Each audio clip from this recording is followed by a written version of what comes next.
Après Léon Arrossi, à ne pas confondre avec Basile Arrossi, parce que Basile, c'est son feu père, qui est d'ailleurs le chantre même de l'opposition au régime du président Talon. Confident dans le noir reçoit pour vous aujourd'hui un autre chantre, mais de la mouvance, Ama Gansé, député du bloc républicain, lieutenant de la rupture et un des farouches défenseurs après Rachid Balansi du président Talon. Il est notre invité aujourd'hui. Avec lui, nous allons parler actualité oblige, affaire d'Ivor, limogeage du CA de Glo Djibé, la supposée menace contre l'ancien président Bouri Yahi, le jeudi noir de Guy Butokpe qui est en train de battre de l'aile. Nous allons aussi évoquer les privilèges accordés à Rokniri au Togo, puisque ce député fait partie des gens qui sont menacés par le beau-frère de Ori Bokor. Et nous allons évidemment finir par le chantier en cours ou en vue. Je vais parler des élections générales de 2026, puisque nous sommes avec un député très politique.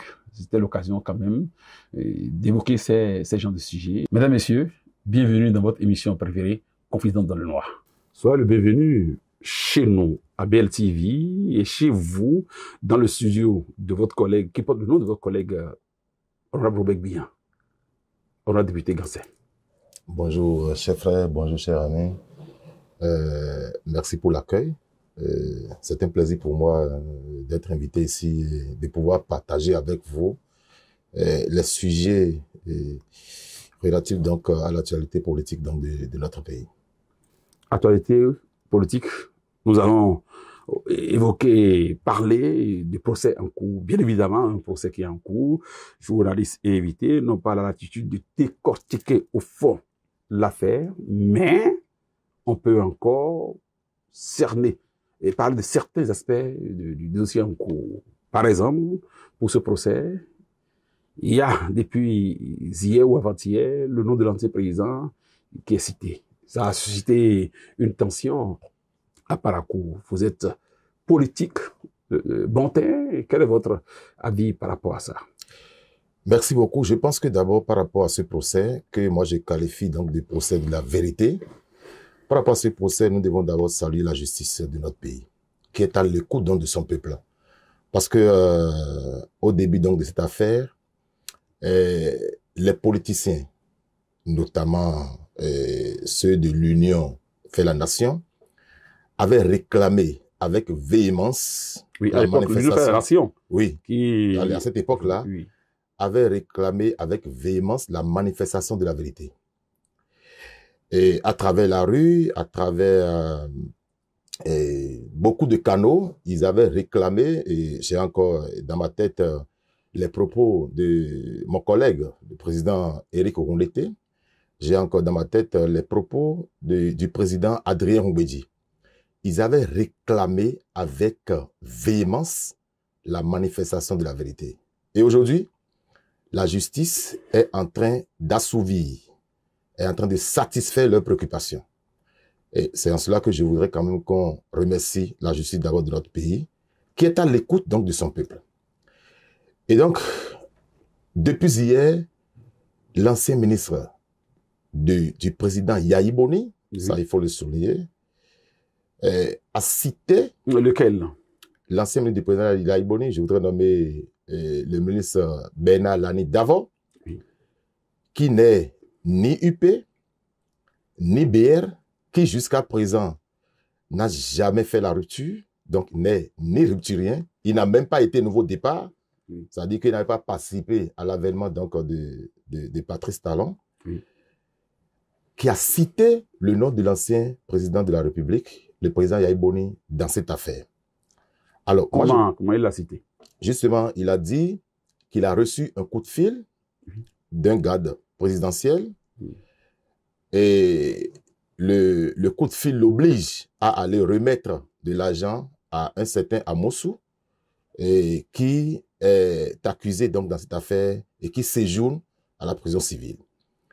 Et n'ayant pas obtempéré prison civile aussitôt, de Bistrété ou maison d'arrêt de Cotonou? La même d'arrêt de Cotonou. Et n'ayant pas obtempéré aussitôt, le coup de fil pardon, est revenu pour le relancer afin qu'il puisse s'exécuter. Et c'est de là qu'il est allé remettre donc l'argent, alors que le coup de fil lui disait que c'est de la part donc du président Boni Yayi. C'est venu de quelqu'un qui n'est pas de la rupture et qui ne côtoie même pas la rupture, Oui. de quelqu'un qui est un ancien ministre donc, du président Boni Yayi. Oui. Et donc, quand ça vient de quelqu'un de cette nature, de cette posture, je pense qu'il est impérieux que le président Boni Yayi aille laver son honneur. Oui, entre autres. Est-ce que la Cour a pu aider à la manifestation de la vérité autour de cet appelant? Est-ce que les réseaux GSM ont été saisis pour dire, par rapport à l'heure, le jour de l'appel, pouvoir identifier celui qui est à l'autre de fil? Peut-être que la Cour, en entendra ce dernier, va pouvoir situer la responsabilité de l'ancien président de la République, parce que nous sommes, quoi qu'on dise, à la fois à la justice, mais sur le terrain politique. Bien sûr, je pense que le procès suit son cours. Et jusqu'à présent, les éléments juridiques et les éléments de langage que la Cour va ressortir, je pense que la Cour est suffisamment outillée pour le faire. Mais pour l'heure, du moment où mon ministre a dit, le ministre du président Yayi Boni a pu citer son nom, alors que ce dernier ne côtoie pas la rupture, je pense qu'on doit prendre ça avec élégance et chercher quand même à comprendre ce qui s'est passé au point où le ministre puisse appeler son nom. Je dois vous dire. Oui, vous insistez que M. Laline Davor n'est pas de la rupture, ne côtoie pas la rupture, alors que nous savons tous que tous ceux qui sont aujourd'hui pro-talon proviennent de la chapelle Boni Yayi, et que en politique, vous changez beaucoup. Est-ce que Laline Davor entend? Il n'a pas changé de veste? Peut-être que le ministre Laline Davor a choisi la neutralité. Il a choisi désormais peut-être un autre chemin. Mais depuis un certain temps, moi, je n'entends plus parler de lui dans le milieu politique. C'est pour cela que je dis ça. Mais je dois vous dire, parce que quand les gens critiquent en disant que le ministre est bête, il est ci, il est ça, et qu'il a reçu un coup de fil, il n'a pas cherché à rencontrer le président avant donc d'aller s'exécuter. Mais moi, je dis que c'est grave. C'est un peu comme si les gens ne maîtrisent pas la gestion du pouvoir sous le président Yayi. Je le dis allègrement parce que lorsque vous êtes nommé ministre, DG d'une société d'État ou DG quelque part, c'était pour régler une équation politique sous Yayi. Ce n'est pas sous Talon où les nominations font office donc de recrutement. Oui. C'est-à-dire que vous êtes à l'aise dans votre nomination et ça vous permet de mettre à la disposition donc de votre pays vos compétences. C'était pas ça avant. Avant, lorsque vous apprenez que c'est de la part du président et vous ne vous exécutez pas aussitôt, vous êtes limogé. Dans ce pays, il y a des vils individus qui se promenaient de bureau en bureau pour racketter au nom du président de la République. Dans ce pays. Mais c'est sous Talon que nous avons conjugué tout ça au passé. Sinon, je ne pense pas qu'on puisse appeler un ministre sous Yayi pour dire que c'est de la part du président de la République et le ministre ne va pas s'exécuter. Je ne pense pas, je ne crois pas. Donc, le ministre Laline Davor n'a pas commis une erreur en s'exécutant au regard donc de l'appel qu'il a reçu, au regard du coup de fil qu'il a reçu. Donc, je voudrais aller plus loin pour dire que si aujourd'hui, le ministre Laline Davor appelle le nom d'abord de son mécène de l'époque, parce que c'est son promoteur de l'époque, alors que depuis qu'il a quitté le gouvernement, depuis qu'il a abandonné le système politique, j'allais dire, il n'est jamais allé quelque part pour aller parler mal de Yayi quelque part. Pour dire Yayi a fait ci, Yayi a fait ça. Jamais allé. Donc, on ne peut pas dire que quelque part derrière donc, sa déclaration à la justice, que derrière cette déclaration se cache peut-être la haine. Non, pas du tout. Moi, je pense ça comme une déclaration authentique. Oui. Et donc, il revient donc au président Yayi Boni d'aller laver son honneur. Non, si la Cour ne trouve pas nécessaire de l'entendre, pourquoi, dans quel intérêt va Va-t-il aller se présenter? Va-t-il se présenter? Vous savez, le procès d'Aimbo est un procès qui préoccupe plus d'un. Oui. Parce que ça a été réclamé, comme je l'avais dit tantôt, par pratiquement tous les politiciens du pays. Et donc, parce qu'il provient de localité. Voilà. Et donc, un procès comme ça en cours où des noms sont cités, les gens sont tenus d'aller laver leur honneur. Ça, c'est la moindre des choses. Donc, on ne peut pas citer un autre dans ce procès. Et bon, c'est pas que je voudrais parler en lieu et place de la cour, non. Mais on ne peut pas citer un autre dans ce procès, encore le nom d'une personnalité dans ce procès, et que, disons, ce dernier ne soit pas écouté par la cour. Alors, moi, je pense que si le président Yahya Boni doit rester dans sa posture de pasteur, il doit forcément aller quand même répondre de ça parce que... Il n'est pas pasteur. Il se fait passer. Il est ancien président et président du parti qu'il dirige. Bon, depuis un certain temps, bon, il se fait passer pour un pasteur. Et donc, il est tenu d'aller répondre de ça parce qu'un homme de Dieu doit être propre. On ne doit pas coller un crime parce qu'il s'agit d'un crime. On ne doit pas coller les situations relatives à un crime à un homme de Dieu.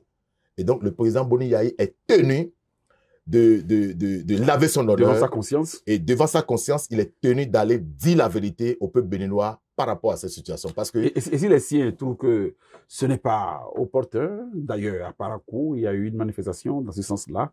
Les siens ont voulu se regrouper pour éviter, d'ailleurs, qu'on l'interpelle. Est-ce que, pour vous, politiques, cela va de bons augures? Vous savez, en temps normal, on ne doit pas empêcher la manifestation de la vérité dans ce dossier précis, parce que ça n'arrive pas qu'aux autres. On doit se réjouir du fait que ce que les Eric Rondeté, les Adrien Hongbedier consorts avaient réclamé il y a de cela 15 ans, la justice a pu répondre favorablement à leur requête. On doit se réjouir d'abord de ça. Et donc, tout le peuple béninois doit chercher à comprendre ce qui s'est passé réellement.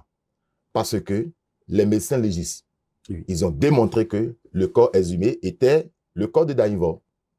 Et par conséquent, Daïvo, c'est d'après la déclaration donc, des médecins légistes que moi j'ai su véritablement que Daïvo n'existe plus. Sinon, pour moi, peut-être qu'on l'a fait voyager, peut-être qu'il y a eu un complot où on l'a fait quitter le pays et il est quelque part dans la nature. Mais depuis la déclaration des médecins légistes, moi j'ai su véritablement que Daïvo n'est plus de ce monde. Personne âme. Personne âme. Et je voudrais profiter pour vous dire que moi j'ai mal pour la famille biologique de Daïvo. Et comme la nature ne vend rien à crédit, nous voici devant le procès. Et donc, je pense que ce que le ministre Lani Daïvo a dit hier est suffisamment grave. Et le président Yahya Boni doit forcément laver son honneur. Il ne s'agit pas de créer des manifestations tous azimuts pour empêcher la manifestation de la vérité. Pas du tout. Nous devons rester tranquilles pour que ce procès aille jusqu'au bout. Parce que nous ne sommes plus dans l'ancien temps où il faut créer des situations pour empêcher la manifestation de la vérité. Non. L'année d'avant, qui a cité le nom de Yahya Boni, il est de certain âge. Oui. Il n'est pas un enfant. Il a une expérience politique. Il a une expérience professionnelle. Il a une posture. Il connaît Dieu. Et il ne peut pas venir vendre son mécène parce qu'il veut telle ou telle chose. C'est pourquoi j'ai clarifié pour dire l'année d'avant n'appartient pas à la chapelle politique rupture. Et donc, il faut forcément que cette vérité soit manifestée. J'invite, parce que moi, je me présente comme le fils du président Yahya Boni, je voudrais l'inviter à se rendre même de son propre chef à la justice béninoise pour dire que, parce qu'on ne peut pas citer, Monsieur Takou, pourquoi on n'a pas cité votre nom dans ce dossier? Pourquoi mon nom n'a pas été cité dans ce dossier? Donc, si on cite un nom, ça veut dire qu'il y a quelque chose qui cloche. Et il faut élucider. C'est très bien. Honorable député, nous allons évoluer dans notre entretien, mais avant d'aller du côté de Glodjigué, où un CA a été limogé, j'aimerais qu'on fasse une petite pause pour évoquer les pressions subies par le parti Les Démocrates dans les manifestations qui sont interdites partout. pour vous, démocrates? Est-ce que ça ne gêne pas un peu que toutes les fois où les démocrates veulent se manifester quelque part, qu'on leur dise interdiction totale? Ça ne vous frustre pas, vous, politiques? Ben, écoutez, qui a fait que les démocrates sont à l'Assemblée nationale et sont représentés à l'Assemblée nationale? C'est toujours sous la rupture que les démocrates sont à l'Assemblée nationale. C'est le système partisan, c'est l'État. C'est l'État. Oui. Mais au début... C'est pas le fait du président Talon. Non, mais c'est le fait du président Talon parce que le système, par exemple, c'est le président Talon qui l'a instauré. Oui. On ne peut pas... Mais il n'a pas instauré pour lui-même. Il a instauré pour le peuple. L'évolution, pour le développement. Pour le développement du pays. Oui. Alors, quand les démocrates disent qu'à chaque fois, bon, on les empêche donc quand même de faire des déclarations par-ci, par-là, ou de faire des manifestations, mais écoutez, M. Tako, oui. Nous ne sommes plus dans l'ancien temps où on peut faire ce qu'on veut et l'heure à laquelle on le veut. Non. Aujourd'hui, pour organiser les manifestations publiques, il faut que ça respecte le fond et la forme.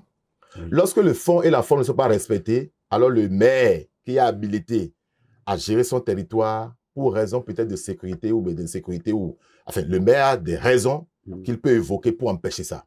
Le préfet aussi a des raisons qu'il peut évoquer pour empêcher ça. Vous n'avez pas à savoir que récemment, il y a une manifestation de l'UP, le Renouveau, qui a été empêchée par un maire UP Renouveau. C'est où? C'est à Calavi, à Bomé-Calavi. Ça a été empêché par un maire qui est UP le Renouveau. Alors que celui qui veut faire la manifestation, le responsable de la manifestation, oui. Il est membre du parti UP le Renouveau. C'est ça du parti du maire. Membre du parti du maire, voilà. Donc, si votre manifestation ne respecte pas le fond et la forme, ne venez pas dire de n'importe quoi à la télé pour dire on a été empêché. Toutes les fois où les manifestations ne vont pas respecter le fond et la forme désormais décrétés par la République, ces manifestations seront empêchées. Ça, c'est clair. On ne peut pas se lever aujourd'hui. Si on acceptait ça, on sera là et vous allez on sera ici en train d'opiner. Et on va apprendre qu'il y a un groupe d'éléments qui est en train de faire une manifestation au sujet d'à côté. Et là, mais on va où? Non. Désormais, ce pays a changé donc de cette dimension. Plus rien ne se fait dans la complaisance. Lorsque les démocrates veulent faire les manifestations, ils doivent obtenir régulièrement une autorisation donc venant donc de l'autorité supérieure. Oui. Et cette autorisation leur permettra de faire les manifestations. Vous n'avez pas reçu d'autorisation. Ou vous avez menti, vous avez mis autre chose dans votre demande, alors que sur le terrain, vous voulez faire autre chose. Si même l'autorisation est donnée en amont et que, à l'évidence, on se rend compte que en réalité, c'était autre chose qui était dit, mais on va vous empêcher. Je suppose que vous dites que vous voulez organiser une cérémonie de libération. Oui. De libération des apprentis ou bien je ne sais pas. Oui. Mais à l'évidence, on se rend compte qu'en réalité, c'était une cérémonie politique. Mais on va vous empêcher de le faire. Parce qu'il n'y a plus ce qu'on faisait avant, où on peut faire n'importe quoi, on peut aller dire n'importe quoi, tout ça là. C'est fini. Aujourd'hui, il n'y a plus de partis familiaux. Avant, c'est tout ça. Donc, c'est pour vous dire que les démocrates, ils savent très bien que pour organiser des manifestations, il faut un process. Il faut un process. La preuve, plusieurs fois à l'Assemblée nationale, moi j'ai vu les démocrates faire des déclarations. Est-ce qu'ils ont été empêchés? Non. Alors, mais pourquoi ils en parlent? Pourquoi ils en parlent? Député. Et quid maintenant du CA de Glodjibé? C'est quoi cette histoire? Bon, la dernière fois, j'étais sur une chaîne de télévision et on m'a posé la question par rapport à l'UPR, UP le Renouveau. J'avoue que je ne suis pas UP le Renouveau, oui. Mais je suis un nouveau départ. Je suis un nouveau départ. Ça, je dois être nuancé. Le nouveau départ, c'est UP le Renouveau et le Bloc républicain. Oui. Moi, je suis Bloc républicain et mon président, qui est le président Abdoulaye Biotchane, c'est un président que j'apprécie beaucoup. Et donc, je ne peux pas quitter le Bloc républicain, pour vous dire. Mais je vais opiner sur ce qui s'est passé à Glodjibé, parce que vous ne pouvez pas être dans quelque chose et en même temps saboter la chose. Soit vous êtes dedans, vous respectez les dispositions, la discipline du groupe, ou vous êtes au dehors et vous dites ce que vous voulez.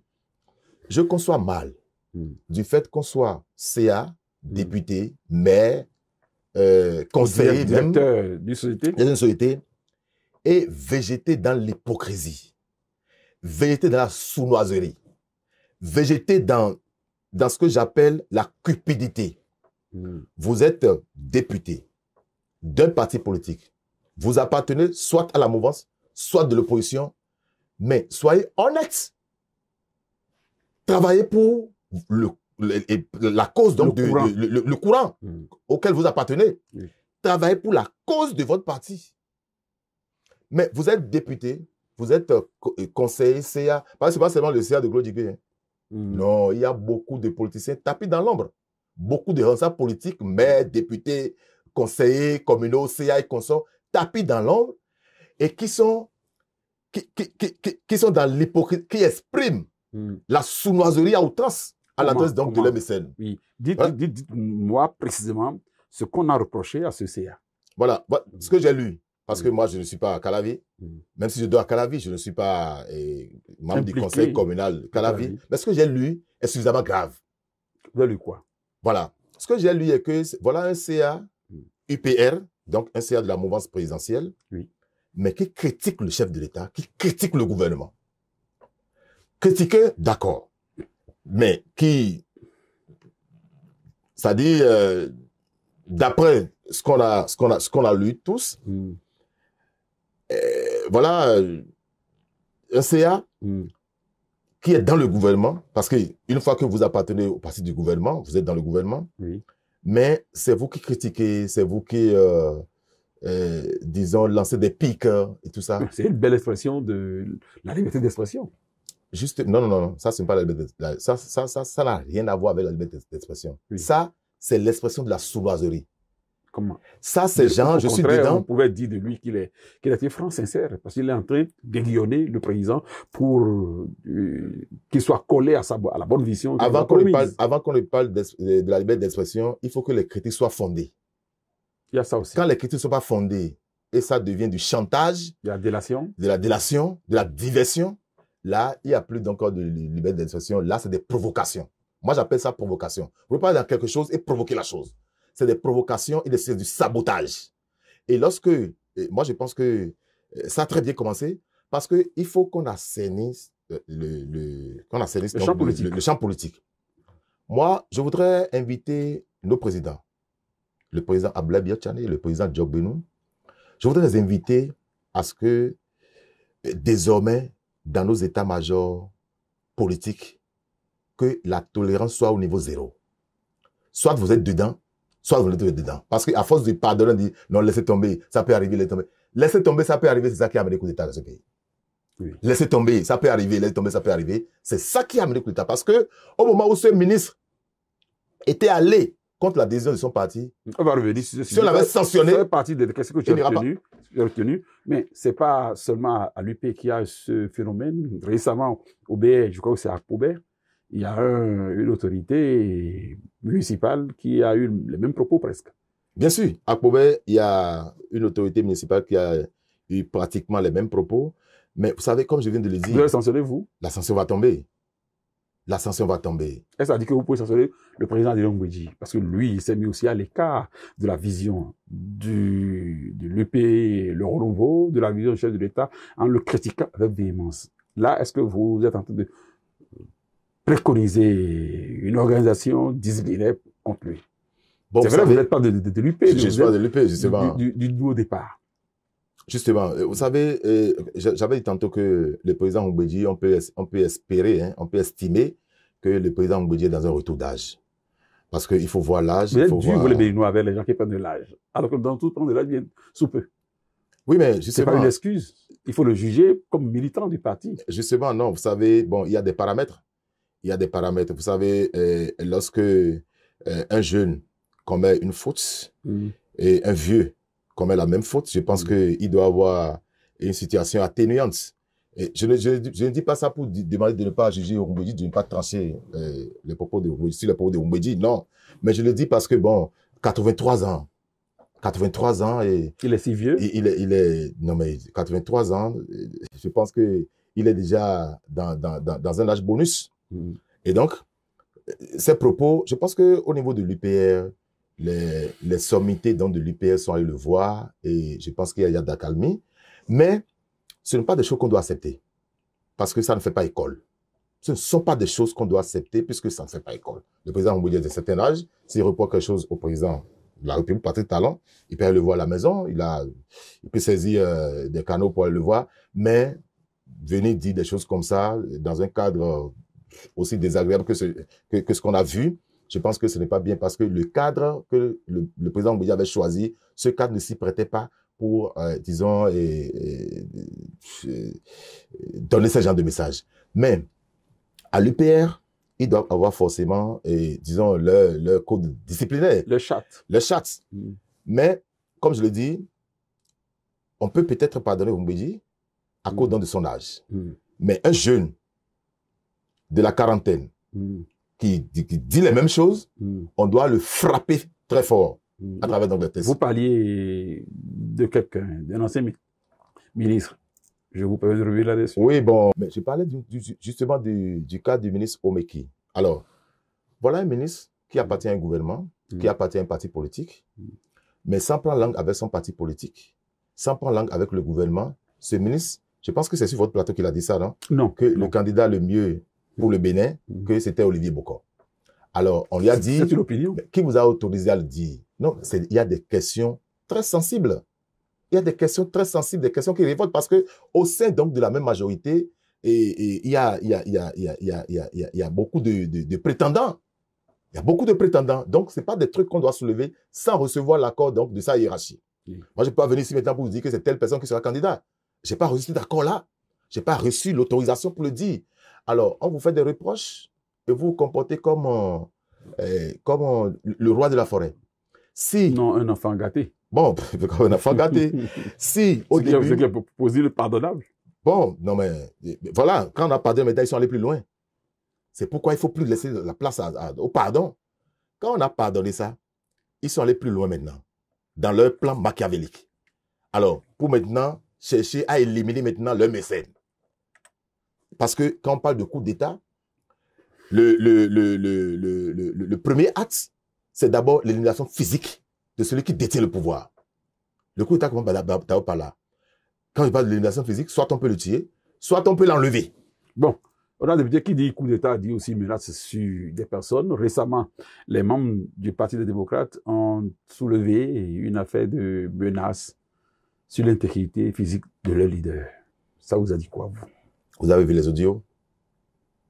Et on a eu certaines informations, c'était une brique d'informations. Il n'y a pas eu d'audio. Les membres du Parti des démocrates ont soulevé une situation d'insécurité qui plane sur leur leader, le président Yahya Boni. Alors, on n'a pas eu de message audio, il n'y a pas eu de message écrit, il n'y a eu aucune preuve matérielle. Je dis bien aucune preuve matérielle. Chacun peut se lever et dire ce qu'il veut. Lorsque vous vous sentez menacé, votre première direction, c'est le tribunal. Oui. Alors, le président Boni Yahi ne s'est pas rendu au tribunal pour ne se plaindre de quoi que ce soit. Donc, vous voyez, c'est des groupes de mots qu'on choisit pour distraire le peuple. Il est menacé parce que on veut se faire victimiser. Parce qu'on sait qu'au Bénin, lorsque vous vous faites victimiser, le peuple prend votre défense. Alors, donc, on n'a pas eu d'audio. Il n'y a rien, il n'y a pas eu de preuve matérielle. Chacun se lève pour dire, quelqu'un se lève pour dire, bon, il y a une menace sur telle personne. Mais, écoutez, c'est trop facile. Une façon pour appeler à plus de sécurité autour de ce dernier. Le président Boni Yahi est gardé. Il est gardé par les éléments de la garde républicaine. Donc, comment on peut, ou bien, les dispositions légales à cet effet ont été, disons, bannies par rapport à sa personne. Mais non. Le président Boni Yahi est gardé par les éléments de la garde républicaine. Alors donc, si sa sécurité est menacée... Des gens que lui-même a choisi. Des gens que lui-même a choisi.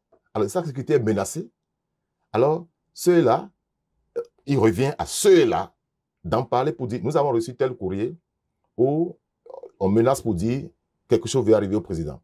Ou voilà des audios qui prouvent que quelque chose va arriver au président. Il n'y a pas eu d'audio, il n'y a pas eu de courrier. Il n'y a pas eu d'éléments matériels. Aucune preuve matérielle.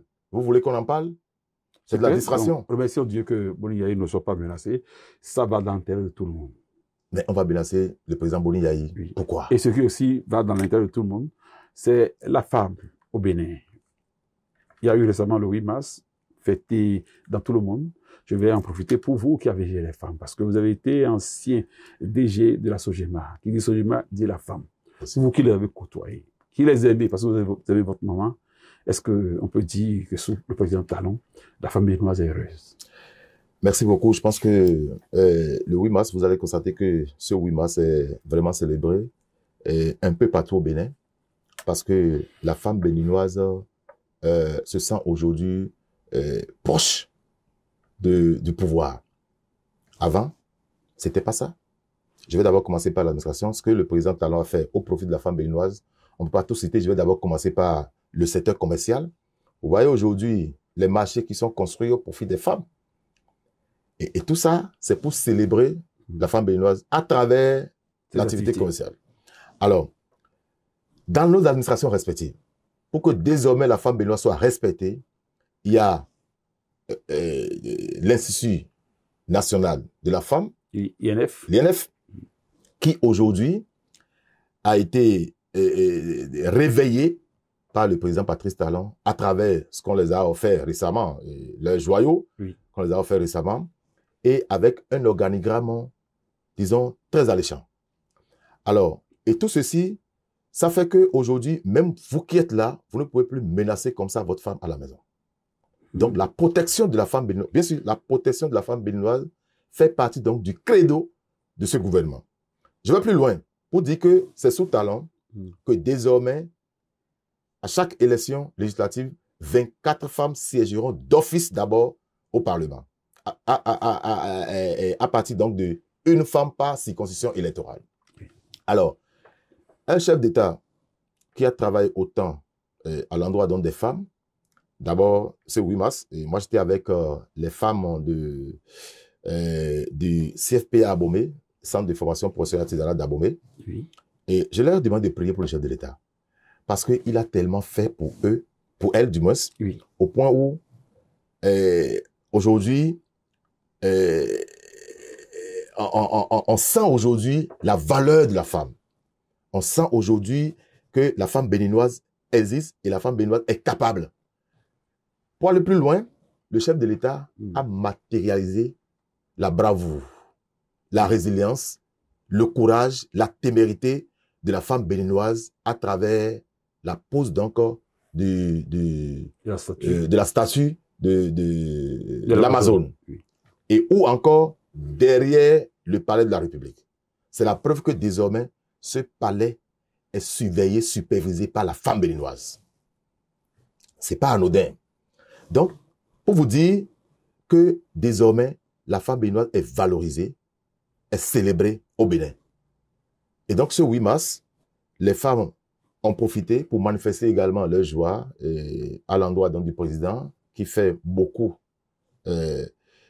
vraiment au profit donc de leur secteur d'activité respectif, et au niveau de l'administration, au niveau donc du secteur commercial, au niveau des affaires, etc. Surtout qu'aujourd'hui, aucun professeur d'université ne peut se réfugier derrière son manteau d'enseignant pour faire les yeux aux étudiants. Voilà, au moins, c'est quelque chose qu'il a réussi. Exactement. C'est d'ailleurs pour ça que je parle donc de tout ce qui a été fait dans chaque secteur d'activité. Même au niveau des collèges. Vous ne pouvez pas enseigner dans un collège et avoir même une copine dans le même collège. Une petite amie. Pas seulement dans la classe. Hein. Une collègue. Vous ne pouvez pas enseigner dans un collège et avoir une copine dans le même collège. C'est trop dur, non? C'est pas trop dur. C'est pour permettre aux élèves, notamment les femmes, c'est pour permettre quand même à ces femmes-là, à ces filles, d'apprendre pour devenir des grandes femmes, des femmes de valeur. Vous avez vu, dans votre secteur, le président Patrice Talon a célébré la femme dans votre secteur. Je ne vais pas oublier. Vous avez vu les dernières nominations au niveau donc de l'ORTB, au niveau donc des radios, télévisions et consorts. Vous avez vu, regardez le pourcentage de femmes que cette nomination dégage. C'est la preuve que le président Talon célèbre la femme et montre que la femme est capable, la femme est résiliente. Merci, honorable député. On revient encore en politique. Jeudi noir, lorsque vous l'avez appris, ça vous avait peur. Quel est le bilan du... Donc, pourquoi ça me fait peur? Ah oui, vous êtes de la mouvance quand un grand opposant tel que le docteur Guy Mitokpe parle de Jésus noir, ça vous a inquiété? Non, mais je vous en prie, je vous en prie. Pour nous, bon, en fait, pour nous, Jésus noir, d'accord. Et vous savez, l'honorable Guy Mitokpe, c'est un frère, c'est un nouveau départ. Moi, je voudrais profiter donc de... Oui, c'est un nouveau départ. L'honorable Guy Mitokpe. Alors, comment vous êtes arrangé pour qu'il vous échappe? Est-ce qu'il nous a échappé? Attendez d'abord l'atterrissage. Donc l'honorable Mitokpe... Vous espérez toujours qu'il revienne à la maison? L'honorable Mitokpe sait très bien qu'il doit revenir à la maison parce que son équipe, c'est ici. Son équipe, c'est pas là-bas. Lorsque vous travaillez dans une équipe, il peut y avoir des situations qui peuvent vous amener à aller rester un peu au dehors, mais vous devez trouver pour rentrer à la maison. Donc, il sait qu'il doit rentrer à la maison. Quand je prends, par exemple, ce concept donc de jeudi noir, est-ce que ça a pris? Est-ce que quelqu'un les a bousculés avant que ça ne s'estompe? Ça s'est estompé naturellement. Parce qu'on n'est plus dans ça au Bénin. Ça, là, c'est des trucs... On n'est plus dans ça. Jeudi noir, vendredi, pente. On n'est plus dans ça au Bénin, c'est fini. Les gens ne pensent plus à ces choses-là. Hein. On est dans le concret. On est dans le concret. On n'est plus dans... Mais, écoutez, quand on a parlé de jeudi noir, si la police était allée chercher Guy Mitokpe, on allait dire que, bon, ils ont encore attaqué. Mais personne n'a rien dit. Ils ont fait le truc. Personne n'a rien dit. Ça s'est estompé. Donc, eux-mêmes, s'ils analysent bien, ils doivent savoir que, les mêmes causes ne produisent plus les mêmes effets. Donc, les trucs ont changé. C'est en politique que deux doigts parler se croisent. Donc, ce n'est pas le fait que hier ça avait marché qu'aujourd'hui ça doit marcher. Donc, pour vous dire, moi je dois profiter donc de votre question pour demander à mon frère ami Mitokpe, parce que c'est un ami, c'est un frère, de revenir à la maison parce que il doit continuer la marche avec nous, puisque à l'atterrissage, c'est la jeunesse qui doit prendre. Donc, il doit continuer la marche avec nous. Je ne veux pas le voir là-bas. J'ai prévu qu'on parle de Roch Nyeri, mais plutôt parler de Roch Nyeri sans parler de ce procès qui l'a vu fuir le Bénin. Oui, procès Olivier Bokor. Vous savez, vous êtes du nouveau départ comme Olivier Bokor. Vous avez certainement peut-être assez profité d'Olivier Bokor, ou bien peut-être le contraire. Quel était vos sentiments lorsque vous avez appris qu'il y a eu cette tentative de renverser votre système? Vous savez, bon, moi, ça m'a un peu frustré. Ça m'a un peu frustré parce que, vous savez, le chef de l'État, le président Patrice Talon, a tout donné à Bokor. Ça, je le dis allègrement. Quand il dit tout donner, c'est la confiance. Lorsque quelqu'un te donne sa confiance, ça veut dire que la personne t'a tout donné. Oui. Parce que dans cette vie, tout est basé sur la confiance. Alors, vous n'avez pas à savoir que nous sommes dans un pays où, lorsque vous gagnez la confiance de quelqu'un, tous ceux qui vous entourent, même vos propres amis, font tout possible pour, disons, déchirer cette confiance. C'est le Bénin. Ça, c'est le Bénin. Ils vont mentir au président de la République. Il y a beaucoup de choses que le président de la République va recevoir juste pour pouvoir se séparer de vous. Mais malgré tout ça, le président Talon est resté droit dans ses bottes par rapport à cette amitié-là. Donc, quelqu'un qui vous a accompagné jusqu'à ce niveau, qui a pratiquement géré la République avec vous, qui a partagé cette gestion avec vous, qui vous a mis au cœur de cette gestion, quelqu'un comme ça, même si demain, ça ne va plus entre vous, il revient à Dieu. Il revient à Dieu de trancher. Il ne revient pas à vous de vouloir trancher. Pour vous dire que moi, personnellement, quand le procureur avait fait sa déclaration, le procureur spécial avait fait la première sortie médiatique du procureur, moi, j'avais écrit sur ma page Facebook que ainsi prend fin le plan Machiavel des ingrats de la République. Et que vivement que... Fort, que vivement que cela serve de leçon aux autres prétentieux. Parce que c'est quoi? Quand je parle d'ingratitude, on ne peut pas vous mettre au cœur de la gestion d'un pouvoir d'État. Je dis la gestion, au cœur de la gestion d'un pouvoir d'État, et c'est vous qui allez trahir. Par rapport à ça, franchement, c'est pas un modèle. C'est pas un modèle. Mais pourtant, le président Talon l'avait présenté autrefois comme un modèle, un ami, frère, l'homme par qui tout pouvait passer. Le président lui-même l'avait dit, et à la télé en plus, les gens, la vidéo. Bien sûr, le président Talon le disait de bonne foi. Et c'est cette foi qui l'a sauvé. Lui le disait de bonne foi. Et pendant qu'il disait ça de bonne foi, l'autre est dans sa sournoiserie. Il est dans sa méchanceté. Parce que, il ne fallait pas en savoir, même dans sa déclaration, il disait que le président l'appelait pour dire, bon, on veut on veut désigner les membres du Conseil économique et social. Ça veut dire qu'on l'associe à tout. Et par rapport à ça, mais je dois vous dire que ce n'est pas un plan qui a commencé maintenant. Je le dis et j'assume mes propos. Ce n'est pas un plan qui a commencé maintenant. Et le grand frère Bokor, il avait son plan depuis même bien avant 2021. Il avait pensé que déjà, juste après 2021, il allait prendre son tour. Alors, quand le président est revenu... Son tour pour protéger le président Talon. Non. Au contraire, pour détruire le président Talon. S'il voulait protéger le président Talon, et qu'à un moment donné, il n'a pas réussi à obtenir le tour dont vous parlez, il devrait s'aligner derrière le président. Il n'allait pas chercher quand même à affronter le président. Parce que le fait d'avoir mis de l'argent à la disposition donc, de son, j'allais dire, l'unité centrale qui est au Meki, le fait d'avoir... Son point focal. Son point focal, voilà. Le fait d'avoir mis de l'argent à sa disposition pour organiser donc ce coup est la preuve qu'en réalité, il n'avait jamais porté talent. Beaucoup n'avaient jamais porté talent, je le dis allègrement. Vous ne pouvez pas être avec quelqu'un, mais qu'est-ce que le pouvoir? Tout ce qui est dans le pouvoir, vous l'avez déjà. Ça veut dire que c'est la politique donc de haute-toi pour que je me mette, quel que soit ce que tu me fais. Moi, vous savez, je vais vous dire quelque chose. J'ai fait 7 ans à la Sogema. Oui. J'ai reçu les coups les plus durs. Je me rappelle très bien, un soir, vous m'avez appelé, vous m'avez dit, pourquoi les gens t'envient ou c'est-à-dire t'en veulent si tant? Et vous avez pris ma défense sans que je ne vous ai rien apporté. Je me rappelle au sujet de cette affaire de vidéo. De vidéo et consorts.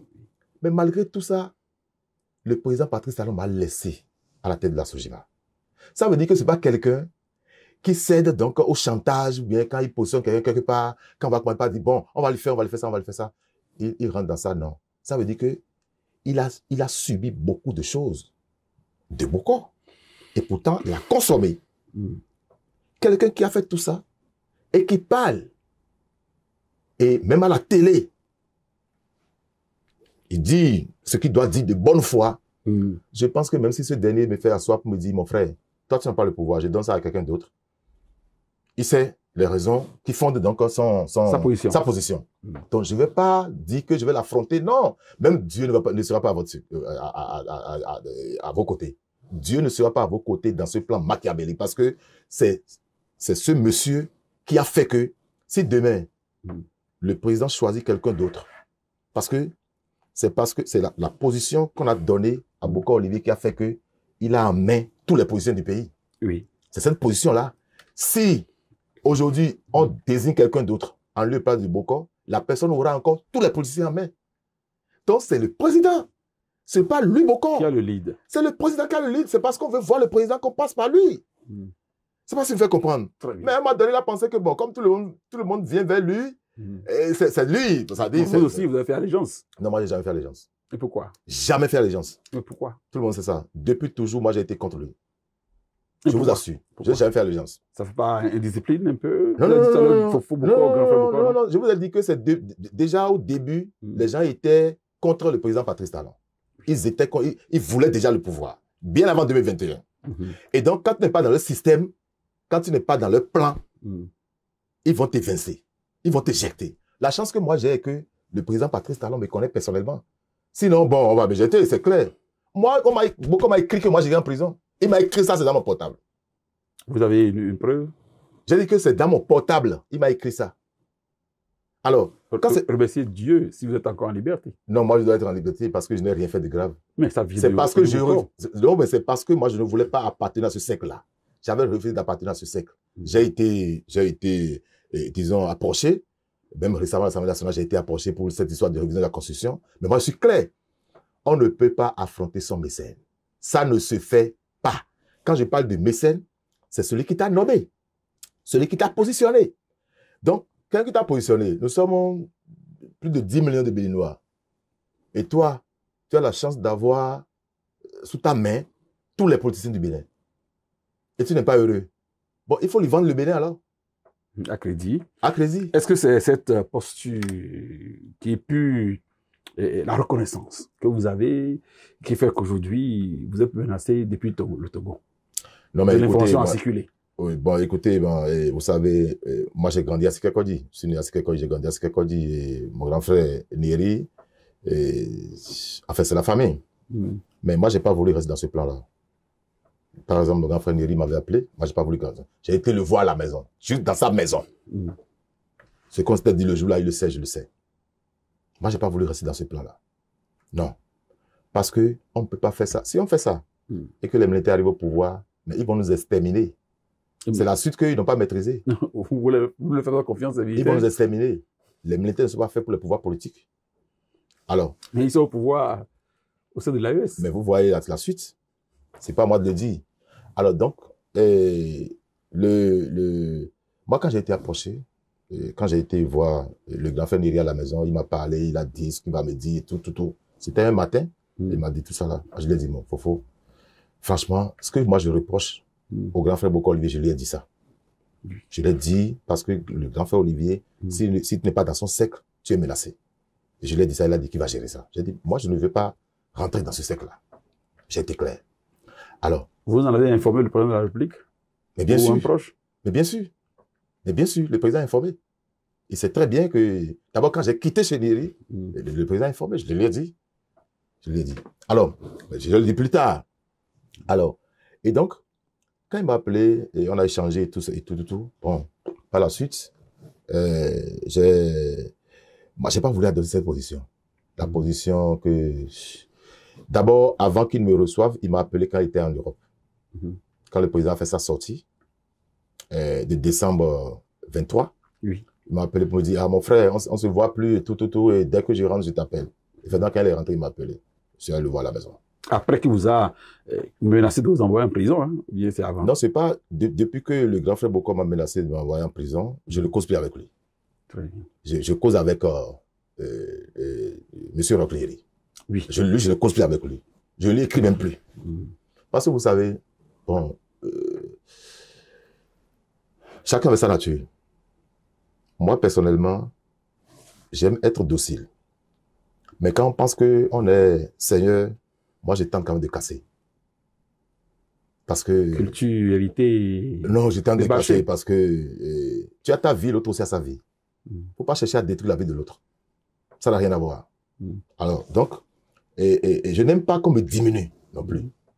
Je n'aime pas qu'on me diminue. Et bien, le grand frère Boko, lui, c'est son sport favori. Il va te diminuer. Te réduire. Te réduire à néant. En poudre. En poudre. Et avec cette menace, alors que c'est ce que lui dit que le patron... Et donc, quand c'est comme ça, on a peur. Mais moi, j'ai été clair.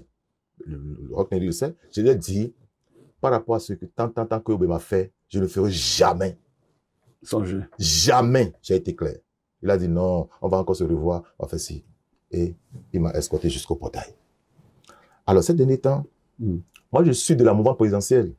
Lorsque la mouvance est attaquée, je ne suis pas un député parlementaire, je ne suis pas un parlementaire, je ne suis pas un député hypocrite.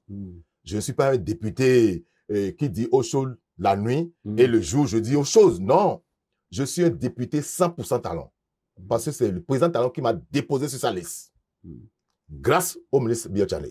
Celui qui a demandé ma main à talent s'appelle le président Abdoulaye Biotchane. Et ça a eu lieu aux États-Unis. En plus, vous êtes dans le secret. Bien sûr. Alors, et donc, je ne peux pas affronter, c'est-à-dire le mouvement dans lequel je suis. Je ne peux pas. Et donc, tous ceux-là qui pensent que, bon, quand c'est bateau, quand c'est écrit trop, quand c'est... Parfois, j'ai fait des publications sur ma page Facebook. Je mets la photo du chef de l'État. Et les gens vont pas m'appeler pour dire, quand oui, bientôt là, toi tu es jeune et toi tu es jeune. Qu'est-ce qu'ils pourront faire? Ils pourront rien me faire. Je fais ce que je veux. Je soutiens le gouvernement. Et je ne suis pas hypocrite. Oui, quand vous avez reçu les menaces, qu'est-ce que cela vous a fait? Est-ce que vous avez eu peur? Est-ce que vous avez avoir peur de qui? Tremblé? Avoir peur de qui? Est-ce que vous connaissez le grand frère Rockneri? Mais écoutez, avoir peur de qui? Rockneri? Non, mais écoutez. Ou des ramifications de Riboko? Mais chacun de nous a ses caprices. Chacun de nous a ses caprices. Moi, je suis prêt à affronter. Je suis prêt à affronter. On ne passe pas devant mon bataille. Hein. Je suis prêt à affronter. Chacun de nous a ses caprices. Je ne veux pas de qui? Non. Lui s'appelle Rock. Moi, je m'appelle Armand. Je ne veux pas d'un individu comme moi. Vous avez vécu dans le même quartier. Bien sûr, il y a ce qu'on dit là. Et donc, je ne veux pas de qui? Non, des personnes. C'est vrai que tout ça, c'est pour intimider. Moi, je pense ça sous l'angle donc de l'intimidation. C'est juste pour intimider. Quand on pense que, bon, quand on va dire ça, quand ça va se taire, je vais toujours parler, je vais toujours défendre la cause, je vais toujours apporter mon soutien à la mouvance présidentielle. Je suis un député de la mouvance présidentielle, donc je vais toujours apporter mon soutien de façon claire et limpide. Je suis un produit fini du président Patrice Talon. Donc, je vais toujours le soutenir. Que ça soit clair dans les têtes. Si quelqu'un m'appelle et pense qu'il peut négocier un truc avec moi, si je veux, je vais le roubler. Mais si je veux pas, je vais le mettre à genoux. Maintenant, quel des privilèges accordés à Roch-Miri au Togo? Vous allez souvent au Togo, vous? Non, moi, je ne vais pas au Togo. Pourquoi? Non, moi, je ne vais pas au Togo parce que je vis au Bénin. J'ai fait quoi au Togo? Je peux aller me promener là-bas. Aujourd'hui, au Togo, il y est même marié. Ces privilèges-là, cela implique quoi? Qu'est-ce que ça vous fait d'apprendre que votre ancien copain, grand frère, qui a des problèmes avec la justice béninoise, est aujourd'hui au Togo, au beurre? Je pense que dans sa position, il ne doit pas être à l'aise parce qu'il est béninois, il n'est pas togolais. Oui, il est déjà togolais, pas le mariage. Non, ça, c'est pas alliance. Il est togolais par alliance. Mais je pense que aujourd'hui, M. Roch-Miri ne doit pas être à l'aise. Parce que on dit souvent que c'est toujours mieux de vivre chez soi. Donc, il ne doit pas être à l'aise dans sa position actuelle. Il doit chercher quand même à rentrer dans son pays natal et travailler pour que... Avec 20 ans, il va revenir pour aller copier sa peine? Non, mais il doit venir laver son honneur. Il doit venir laver son honneur. C'est déjà cuit, il est condamné. Bon, de toute façon, il peut interjeter un appel. Oui. Tout est faisable. Il peut interjeter un appel. Si on est encore dans le délai. Si on est encore dans le délai, et venir donc laver son honneur. Parce que vous savez, c'est toujours mieux de vivre chez soi. On peut vous accorder n'importe quel privilège, mais c'est toujours mieux de vivre chez soi. Moi, franchement, comme je vous le dis, il y a encore des gens tapis dans l'ombre, je compte de le dire, qui sont avec nous, mais qui ne sont pas avec nous. Ils sont avec nous de façade, mais au fond, ils ne sont pas avec nous. Et selon vous, ils vous reprochent quoi? Pour être avec vous de façade et nuitamment faire autre chose. Ces gens-là vous reprochent quoi? Non, ils ne reprochent rien. Vous savez, bon, le bonheur fuyant, c'est les gens qui ne sont jamais satisfaits de leur position. Quelqu'un qui est député peut penser qu'il peut être ministre. Quelqu'un qui est conseiller peut penser qu'il peut être député. Quelqu'un qui est maire peut penser qu'il peut être maire et député. Donc, c'est juste la position de leur ne leur convient pas. Ne leur convient pas. Et donc, mais c'est grave, parce que c'est Dieu qui choisit les positions. C'est seul Dieu qui sait ce qu'il nous faut et l'heure à laquelle il nous le faut. Alors, s'il peut déjà mettre ça dans le texte, il ne doit pas être en train d'entretenir des flous autour d'eux-mêmes. Parce que c'est quoi? Quand tu n'es pas honnête envers toi-même, ton propre esprit t'abandonne. Tout ce que tu peaufines... Ça, c'est de la haute spiritualité. Tout ce que tu peaufines... Un député et bientôt les élections générales.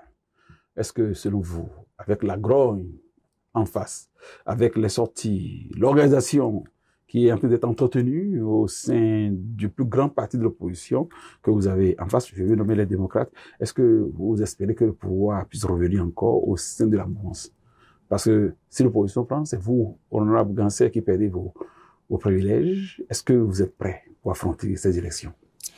Vous savez, les élections, bon, bizarrement, hein, bon, moi je pense que au niveau de la mouvance, on n'a pas peur. On n'a pas peur parce que quand on prend d'abord le chef de la mouvance, il a tellement travaillé pour ce pays, au point où le peuple, qu'on le veuille ou non, va le lui reconnaître. Ça, c'est clair. Maintenant, nous qui sommes avec lui dans la mouvance, et chacun de nous fait son travail sur son terrain. Et donc, nous, on n'est pas... Combien de fois on est en train de crier pour dire on m'a fait ci, on m'a fait ça, on m'a fait ci, on m'a fait ça. C'est celui qui est par terre qui crie. Nous, on est debout. C'est pourquoi on ne crie pas, on avance. C'est celui qui est par terre qui crie. Vous recevez les jérémiades donc, des démocrates, parce que peut-être eux, ils sont par terre. nous, on n'est pas par terre. On est debout, on avance, on évolue. Et donc, étant donné que nous ne faisons pas du bruit, on ne crie pas, on fait nos activités sur le terrain. Par exemple, au sein du BR, au sein du Bloc républicain, nous sommes en train de travailler déjà pour, disons, activer nos structures de base. Et en la matière, nous avons 29 par quartier. Multiplié 29 fois le nombre de quartiers au Bénin. Nous avons 29 par quartier. Et ça, c'est les structures de base. Et ça, c'est juste au niveau donc du Bloc républicain, ça. Au sein du Bloc républicain, il y a des entités telles que l'OFR, l'OJBR et consorts. Et ces entités aussi ont des structures de base dans tout le Bénin. En dehors de ça, maintenant, il y a les relations personnelles, les relations politiques de chaque candidat, de chaque député, de chaque maire, de chaque conseiller, de chaque ministre, etc. Et donc, dans tout ça, pensez que nous, on perdre les élections? Non, non, non. On va aux élections pour gagner. Comme je vous l'ai dit. Et quand vous dites on va aux élections pour gagner, c'est gagner avec le président Talon comme candidat ou que le président Talon désigne quelqu'un. Alors qu'on sait que jusqu'à date, la question relative à la désignation du duo présidentiel n'est pas encore d'actualité au Bénin. Nous sommes à quelques câblés. Nous, on n'est pas... La date de dépôt de dossier. Non, non, non. La question relative donc, à la désignation des deux candidats du duo présidentiel n'est pas encore d'actualité. Qu'est-ce qui est d'actualité? Le chef de l'État, qui est notre patron, qui est le chef de file, a été clair. À 6 mois des élections présidentielles, nous allons engager ce débat. Ce qui est d'actualité aujourd'hui, c'est les élections communales et les élections législatives. Et nous travaillons pour les élections communales et les élections législatives. Alors, du moment où nous travaillons déjà pour les élections communales et pour les élections législatives, nous travaillons déjà pour la présidentielle aussi. Et donc, mais le choix du candidat et consort, c'est pas encore... Aujourd'hui, tout est programmé. Même au sein de l'opposition. Vous avez vu, la dernière fois, il y a l'opposition qui a sorti un communiqué pour dire, il semble qu'il y a des primaires, tout ça là, que ceux qui disent ça sont responsables de ce qu'ils disent. Qu'eux, ils ne sont pas encore dans cette affaire-là. Pourquoi vous voulez que nous rentrions dans l'affaire? On va rentrer dans l'affaire. Et donc, pour vous dire qu'au niveau des élections, le Bloc républicain se prépare correctement avec le ministre, qui est notre président, le président Abdoulaye Biotchane. Vous savez, c'est quelqu'un qui est vraiment méthodique. Il n'est pas un homme de bruit. C'est l'école. Voilà, c'est l'ancienne école. Il n'est pas dans le bruit, mais il sait conquérir le terrain. Et nous qui sommes avec lui, vous avez appris de lui. On apprend beaucoup de lui. Moi, personnellement, j'apprends beaucoup de lui. Parce que c'est quelqu'un, ça dit, si vous le suivez bien, vous allez observer, constater que il ne parle pas beaucoup, mais il atteint toujours l'objectif. Et c'est ça qui m'intéresse chez lui. C'est une chance pour vous. C'est vraiment une chance pour nous. Vous êtes, on doit le dire, vous êtes jeune, vous appartenez à la jeunesse. Vous avez géré le marché d'Antokpa, le marché des femmes. Oui, il y a beaucoup de jeunes. Est-ce qu'on peut avoir un mot de fin de vous à l'endroit de cette jeunesse que vous voulez conquérir pour vous redonner encore la chance de gouverner encore pour 5 ans? Merci. Je dois vous dire que d'abord, je voudrais demander à nos mamans, notamment nos mamans, je voudrais leur demander... 52% de la population? De la population, je voudrais leur demander de soutenir ce régime. Pourquoi? Parce que c'est grâce à ce régime que les parcelles qu'elles vendaient pour que les enfants aillent passer les concours douane et consorts, ces parcelles sont restées avec elles jusqu'à présent. Il n'y a plus de vente de parcelles pour pouvoir satisfaire le besoin d'un enfant au profit donc des concours et consorts. Il n'y a plus donc de sortie des millions de francs pour faire passer un enfant pour les concours. Et c'est ce régime qui a instauré tout ça, qui a mis fin à tout ça. Sinon, elles le savent. Parfois, c'est le capital qu'on met à la disposition des politiques qu'on détruit pour que l'enfant puisse réussir au concours. Mais c'est fini. Ça, c'est fini. Et quelqu'un qui a réussi même à faire juste ça là pour elles, elles ont intérêt à le soutenir jusqu'au bout. Dès lors que le président va donner le top, et ça je le dis, le top sera donné par le président Patrice Talon. Dès lors qu'il donnera le top, elles doivent savoir qu'elles ont intérêt à soutenir ce monsieur parce que de son vivant, les gens ne vont plus jamais gâter, détruire les acquis. De son vivant. Ça, j'en suis certain. De son vivant, les acquis ne seront pas détruits. Quel que soit celui qui prendra donc les rênes donc de ce pays. Et donc, dès qu'il donne le top, elles doivent le soutenir. Pour dire à la jeunesse que c'est sous Talon que nous avons constaté les jeunes à la tête dans des sociétés d'État. Quand on parle de jeunes, pas jeunes d'esprit, jeunes d'âge et d'esprit, à la tête dans des sociétés d'État, c'est sous Talon qu'on constate que les ministres peuvent être jeunes, les ministres peuvent être maintenus au gouvernement sur une longue période afin donc de mettre à la disposition donc de l'État leurs compétences, leur expérience et consorts. Alors, un chef d'État qui fait la promotion de la jeunesse, ce chef d'État mérite d'être accompagné. Un mouvement qui fait la promotion de la jeunesse, ce mouvement mérite d'être soutenu. Et le mouvement aujourd'hui, c'est la mouvance présidentielle. C'est le mouvement de Patrice Talon. Les deux grands partis politiques du pays. Le Bloc républicain, qui bientôt sera la première force du pays, et l'UPR, l'Union progressive de renouveau. Il y a Moël Bénin, il y a le parti de la ministre conseillère, Claudine Prudencio. Bien sûr, il y a tous ces partis qui nous soutiennent, et c'est vrai, il y a Moël Bénin, et dont Jacques Ayadi, et je le salue au passage, et Madame Claudine Prudencio, tous deux ministres conseillers, et je les félicite, et je les salue au passage. C'est la preuve que le chef de l'État a un esprit de discernement. Il a un esprit de discernement. Sous d'autres cieux, on aurait dit que, comme ces partis ne sont pas représentés à l'Assemblée nationale, on ne pourra pas leur confier des postes du genre. Mais c'est pas le système Talon. C'est pas le système Talon. Lui, c'est la compétence. Ce que tu sais faire. Fais ce que tu sais faire, on verra. Espérons qu'il nomme un jour un journaliste bontain. Ah oui, j'ai pris pour vous, Takou, parce que j'ai pris pour vous beaucoup, Takou, parce que vous faites partie des journalistes qui, franchement, travaillent véritablement pour le rayonnement de notre pays. Parce que vous n'êtes pas ce journaliste-là qu'on peut manipuler. Merci. Moi, je l'ai constaté depuis. Et donc, franchement, je pense que le chef de l'État, il suit tout le monde de près et votre tout viendra. Ça, c'est clair. Wow. Moi, je veux de l'argent. Je ne vais pas travailler. Merci, honorable député. Merci. Mesdames, Messieurs, merci d'avoir été des nôtres. Vous n'avez, je pense, pas été déçus. Notre invité a décrit à pétalon à l'endroit des femmes.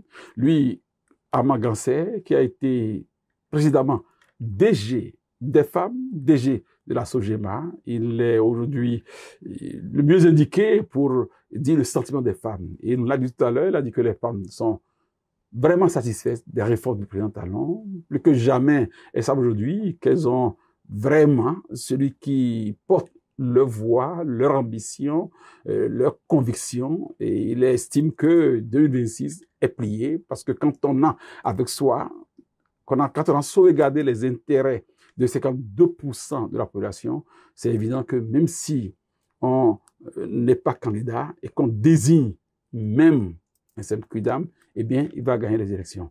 On a le député Gansé aussi a dit sa foi, son courage face au chantage, aux pressions, aux menaces dont il est l'objet de la part de celui qu'il a appelé son grand frère parce qu'ils ont vécu dans le même quartier. Gansé, au finish, a chanté les bravoures de son patron, de son président, Aboula Biotchane, dont un de nos studios porte le nom, comme d'ailleurs celui qui nous accueille en ce moment porte le nom de l'honorable député, son collègue Robert Bihan. Mesdames, Messieurs, n'avons pas la prétention d'avoir vidé tous ces sujets, mais nous comptons vous recevoir encore très prochainement sur la même émission, dans le même studio. Pendant ce temps, prenez bien soin de vous pour que les élections se préparent très bien. Merci.